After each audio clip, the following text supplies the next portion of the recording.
Par uguns aizsardzību. Efektīva uguns aizsardzība mūsu gadījumā vienmēr sākas ar sarunu. Ja kāds mums atsūta, ka viņam ir vajadzīga uguns izturība kaut kādām konstrukcijām vai apdares materiāliem, ir vajadzīga uguns reakcijas klase, mums ir ļoti, ļoti daudz jautājumu, ko mēs uzdodam klientiem. Jo tikai pēc sarunas mēs varam saprast, ko vislabāk viņiem piedāvāt. Tā kā noteikti kādam radīsies jautājumi, es jūs aicinu pēc manas uzstāšanās nāk pie mūsu stenda. Tur ir mans kolēģis Gatis, ir arī mūsu sadarbības partnerā Amon Color pārstāvis Rauls no Itālijas, lai uzdot sev interesējušos jautājumus, un mēs jums varētu pastāstīt varbūt jau pa konkrēto projektu, kas ir nepieciešams, vai arī droši varat paņemt mūsu kontaktus un sazināties, kad ir tāda vajadzība. Mums arī pie stenda ir dažiem produktiem, par kuriem šodien stāstīšu, paraugi, līdz ar to varēs arī apskatīt, kā tie izskatās.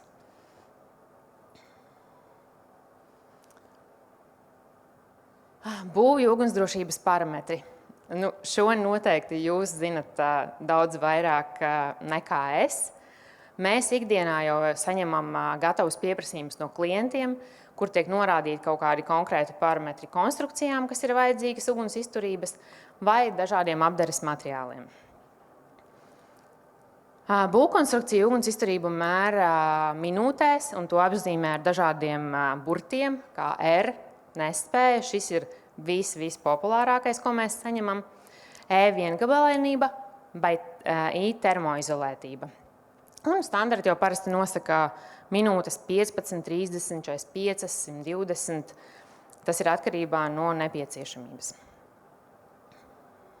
Uguns reakcijas klases apzīmē ar burtiem no A līdz F, kur A ir nedegoši materiāli, B ir grūti degoši, un F jau ir viegli uzliesmojoši, kas reāli pastiprina uguns izplatīšanos objektā. Viens no populārākajiem, piemēram, kokam, ko mēs saņemam, ir B ar papildus klasifikāciju S1D0. S nozīmē dūmu izplatīšanās, un D nozīmē degošo pilienu veidošanās. Bieži jautā, priekš kam tas ir vajadzīgs, varbūt var kaut ko mazāku, piemēram, nevis S1, bet tur S3 vai varbūt vispār nevajag. Bet īstenībā arī dūmu izplatīšanās ir ļoti būtiska problēma, jo bieži vien no objektiem cilvēki nespēja izkļūt ne jau tāpēc, ka neizturētu konstrukcijas, bet tāpēc, ka viņi saindējās ar dūmiem un līdz ar to nevar evakuēties. Ir diva veida ugunsdrošie pārklājumi. Ir antipirēni, ko parasti izmanto kokam, kas samazina substrāta degtspēju, saskaroties ar uguni. Un ir intumnescentie pārklājumi, kas izplešas 40 līdz 50 reizes no viņu sākotnējā biezuma. Tos parasti izmanto konstrukcijām, betonam, metālam, arī kokam. Te būs neliels video, kurā var redzēt, kā notiek šī pārklājuma izplešanās. Viņš sāk izplesties parasti pie temperatūras 150–170 grādi. Kas ir būtiski projektējot konstrukcijas? Ja ir plānots uzklāt šādu pārklājumu, ir jāatstāj šī gaisa sprauga, kur pārklājumam izplesties. Jo, ja tādas nebūs, tad uguns aizsardzības pārklājums nestrādās.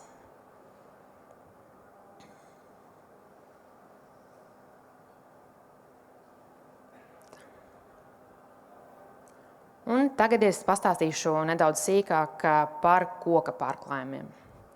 Vispirms sāksim ar pārklājumu uzklāšanu.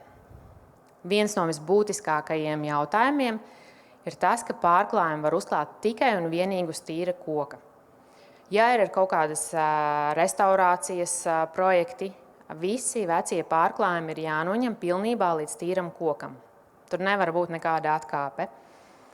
Tas ir vajadzīgs tamdēļ, kad nav zināms, kāda ir pārklājuma vecā reakcija uz uguni. Iespējams, viņš paliek mīksts, iespējams, viņam samazinās adhēzija, un ja tā tas notiek, tad ugunsgrēka gadījumā šis pārklājums vienkārši nokritīs no virsmas. Tāpēc koks ir jātīra pilnībā. Tad ļoti būtiski ir arī, tas jau vairāk celtniekiem, ir ievērot šo instrukciju, kas ir katram produktam. Mēs ļoti uzsveram to, ka lūdzu izlasiet pirms lietošanas, jo ir ļoti būtiski krāsošanas apstākļi. Ir obligāti jāievēro žūšanas laiks. Bieži vien ugunsaizsardzības pārklājuma uzklāšana ir laikietilpīga, un mēs saņemam jautājumus, vai nevar ātrāk. Nē, nevar. Ja ir norādīts, ka ir jāgaida konkrētās stundas starp pārklājuma slāņiem, viņas ir arī jāgaida. Protams, svarīga arī uzklāšanas metode. To mēs noskaidrojam arī pie klienta, kurš gatavs ir apstrādāt materiālus. Tāpēc, ka ir pārklājumi, kurus varbūt var uzklāt tikai uzsmidzinot, vai, teiksim, kāds grib industriāli apstrādāt materiālus, bet, diemžēl, pārklājums nav paredzēts kaut kādai industriālai iekārtai. Un ļoti būtiski ir arī patēriņš. Patēriņš, ko norāda ražotājs, cik ir jāuzliek uz 1 kvadrātmetru, tas patēriņš ir jāievēro. Vienmēr aprēķinos noteikti ir jāņem vērā arī, ja viņu izsmidzina, kad ir jāņem vērā patēriņa materiāla rezerve, jo ir krāsas zudumi. Un virsējie pārklājumi, šos kokam, cik mūsu praksē ir nācies sastapt, ražotājs jau konkrēti norāda pārklājumu, kuru drīkst izmantot un kurš ir certificēts. Protams, ir iespējams kaut kādas atkāpes. Es praksē esmu redzējusi ar ražotājus, kur izmanto pārklājumu un ved paši testēt savu produktu, bet tādā gadījumā viņiem ir jāved uz, piemēram, Meku testēt un jāiegūst certifikāts viņu gatavai produkcijai. Viens no populārākajiem Amon Color pārklājumiem ir šis Amateuram Wood 450 SB. Tas ir pilnībā caurspīdīgs pārklājums, kurš nodrošina tik ļoti pieprasīto BS1D0 klasi. Attiecībā pret konkurentiem tiešām viņš ir viss caurspīdīgākais pārklājums, kas ir pieejams tirgū. Turklāt viņam ir arī nodiluma izturība, respektīvi viņu var klāt uz mēbelēm, uz durvīm, uz sienu paneļiem. Nav jāsatraucas, ka būs problēmas pārvedot durvis, teiksim, ar virsmas bojāšanu, jo viņš arī ir krautnējams pēc pilna žūšanas cikla noslēguma. Un šis konkrēti ir antipirēns, viņš samazina uguns reakciju, materiāla reakciju uz uguni. Un ir no šīs pašas grupas pieejams arī materiāls, kas ir tonējams NCS un RAL toņos. Līdz ar to brīvas iespējas izvēlēties, kādu toņu vajag, un var iegūt uguns aizsardzības pārklājumu. Tā kā mēs strādājam ar ļoti daudz mēbeļu ražotājiem, mēs šos paraugus esam rādījuši ar ražotājiem, un tas ir tiešām pārsteidzoši, ja salīdzina šos pārklājumus un vizuālo izskatu, ka viņi nodrošina līdzvērtīgu pārklājumu kā standarta ūdensbāzes laka vai krāsa, un tādā pašā laikā virsme ir gluda un vizuāli skaista. Ir pieejami arī pārklājumi grīdām. Šis konkrētais pārklājums ir paredzēts arī sporta zālēm. Viņam iespējams ietonēt dažādos toņos pēc RAL un NCS, attiecīgi, ja vajag sporta zāles grīdām vilkt līnijas. Un viņš ir nodiluma izturīgs, un viņam arī veikti dažādi testi pret mazgāšanas līdzekļiem un ķīmisko iedarbību.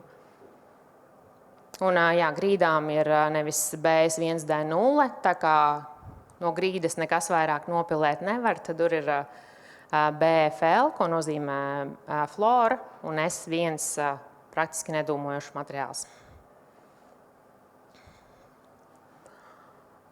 Amon ir piedāvājumā arī vairāki materiāli, kas ir konstrukcijām. Šī gadījumā ir tonējams materiāls pēc RAL un NCS, kur nodrošina uguns izturību sākot no R15, kas ir ļoti būtiski, ka Amon nodrošina arī tehnisko atbalstu. Kad mēs saņemam projekta rasējumus, mēs nosūtām viņu tehniskajiem inženieriem, kas ir ieguvuši speciālu izglītību, lai veiktu šos aprēķinus. Un viņi sniedz savu dokumentu, kur norāda, cik daudz pārklājums ir jāuzklāj, lai sasniegtu konkrēto uguns izturību. Ir arī gadījumi, kad viņi atsūta informāciju, kad piedodiet, jūsu koks ir pārāk plāns, uz šādu materiālu nevar sasniegt šo uguns izturības klasi. Tad vai jums ir jāsmierinās ar zemāku klasi, vai jums ir jāmaina koku materiāla izmērs.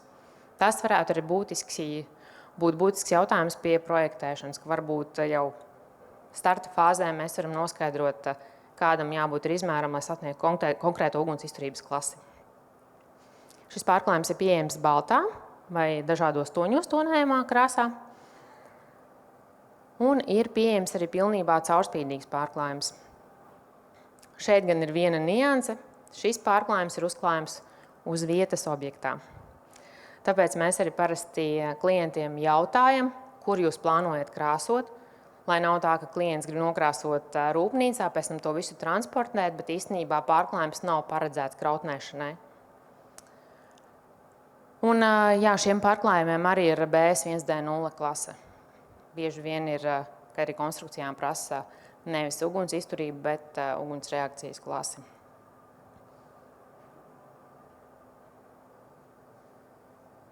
Tad mums ir pieejams antipirēns uz ūdens bāzes, kā impregnants, ko var izmantot iekšdarbos, un arī ārdarbos ir pieejami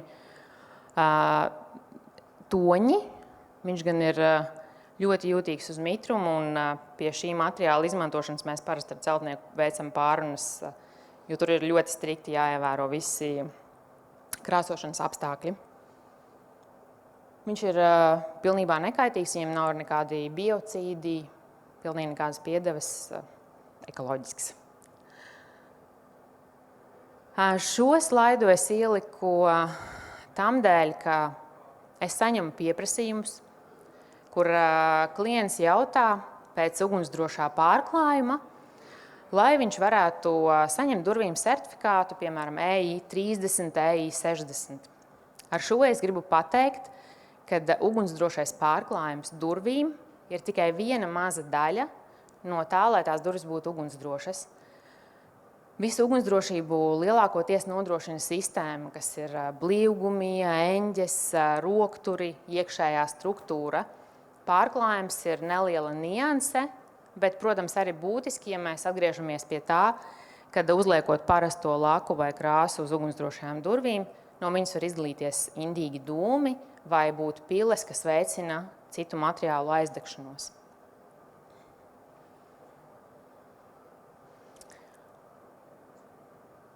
Mums ir piedāvājumā arī pārklājumi, kas ir betonam un ķieģelim.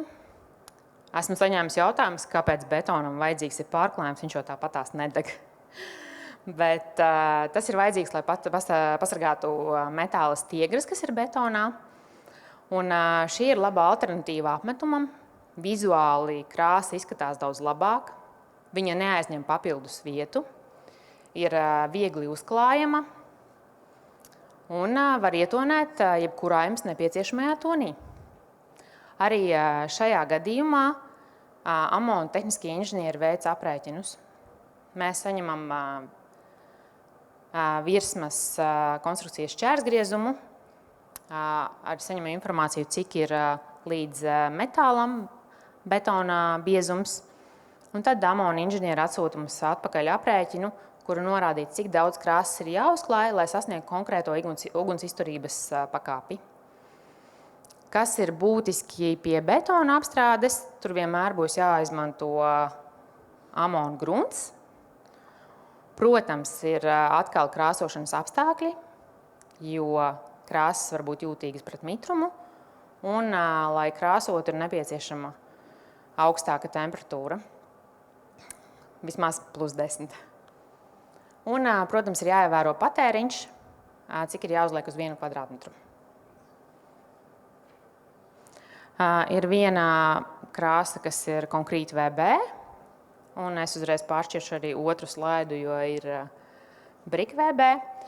Tā kā Amona ir veicis visdažādākos testus, dažādām arī konstrukcijām, nevis vienkārši parastām betona griestiem vai sienām, tad katrā gadījumā, kad mēs saņemam pieprasījumu, viens no populāriem pieprasījumiem, kad vajag aprēķināt ugunsizturību dobtajiem dzelzbetona paneļiem, viņiem ir veikts speciāls tests uz šiem paneļiem, tad attiecīgi viņi atsūta, cik ir krāsas jāuzklāj, lai sasniegtu šo ugunsizturību, vai to vispār var izdarīt.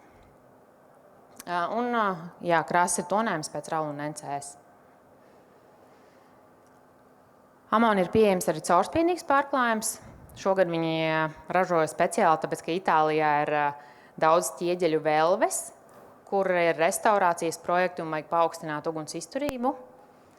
Tāpēc viņi izveidoja arī šādu projektu. Varbūt Latvijā arī kaut kur noder.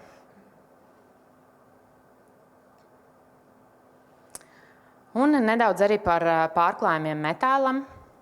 Te es varbūt vairāk par tehniskām lietām, kas ir par apstrādi un ko būtu jāievēro. Nekādas atkāpes vienmēr ir virsmas sagatavošanas tīrības pakāpe ir SA 2,5. Vai tā ir restaurācija, vai tas ir jauns metāls, jebkurā gadījumā tas ir jāizdara. Tad atkarībā no ražotāja varbūt arī ierobežojumi uz sausās plēves biezumu gruntskrāsai, antikorozijas. Un, protams, te ir ļoti būtiski ir pārkrāsošanas intervāli. Bieži vien mēs saskaramies ar ražotājiem, kuram kāda konstrukcija jānotur ir noliktavā, piemēram, 5-7 dienas, kamēr veids pilno apstrādes ciklu. Un virsējie pārklājumi metālam vienmēr būs norādīti certifikātā. Attiecīgi, ja jums ir kaut kāda konkrēta krāsa izvēlēta, tad pa virsu būs noteikts pārklājums. Aprēķinot ugunsaizsardzības pārklājumus noteikti jāzina, ir kādi krāsošanas apstākļi, vai tas notiek varbūt arī citreiz ziemā, kad ir pazemināts gaisa temperatūras, līdz ar to ūdens bāzes pārklājumi uzreiz atkrīt.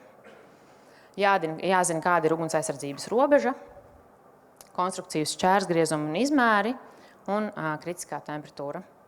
Katram metāla profilam tiek aprēķināts savs krāsas biezums. Un te es vēlētos piebilst, ko mēs redzam ikdienā, ka citreiz metāla profili cenas dēļ tiek samazināti, viņi ir plānāki, bet pēc tam tā nauda ir jāiegulda ugunsaizsardzības krāsās. Ir iespējams sazināties ar mūsu speciālistu, kas ir par metāla ugunsaizsardzības krāsām, izrunāt jau projektējot, jo iespējams ir izdevīgāk mazliet biezāku metāla profilu projektā ielikt, un pēc tam iekonomēt naudu uz ugunsaizsardzības krāsu. Ir pieejami 3 veida pārklājumi uz ūdens bāzes, uz šķīdinātāja bāzes, un tagad pēdējais jaunums ir epoksīds. Viņam ir katram savi plusi, savi mīnusi, izmaksas, tāpēc šo mēs diskutējam jau tajā momentā, kad ir krāsošana, kad var saprast, kas ir vajadzīgs, kādas antikorozijas klases, cik biezas kārtas ir jāuzliek ugunsaizsardzība. Bet es vēlos izcelt jauno epoksīda pārklājumu, kur nav nekāda šķīdinātāja. Stilgard 951.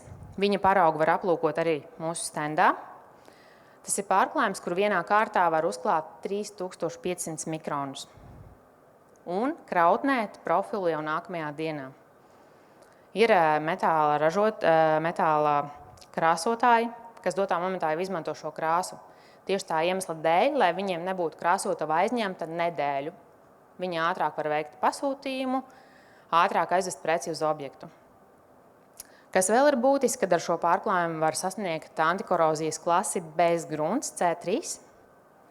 Un ņemot vērā to, ka Skandināvija ir ļoti zaļi domājoša, šim pārklājumam nav nekādi šķīdinātāji. Līdz ar to bieži vien Skandināvijas projektos ir jāizmanto jau šis pārklājums.